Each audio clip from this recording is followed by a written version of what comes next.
хиляди левове, пари, които обикновеният българин не може да си мечтае. В един момент излиза някой функционер от Левски и заявява: момчетата имат психологически проблеми. Всички българи имаме психологически проблеми, но повечето се опитват да си ги решават, защото те не излезат на терена и да си ги решат, вместо да се оплакват само.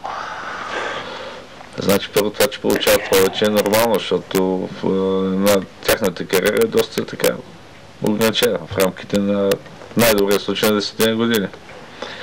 И това отношение си заслужава да получават повече. Психологически проблеми имат, защото и те са живи хора и нормално да имат психологически проблеми.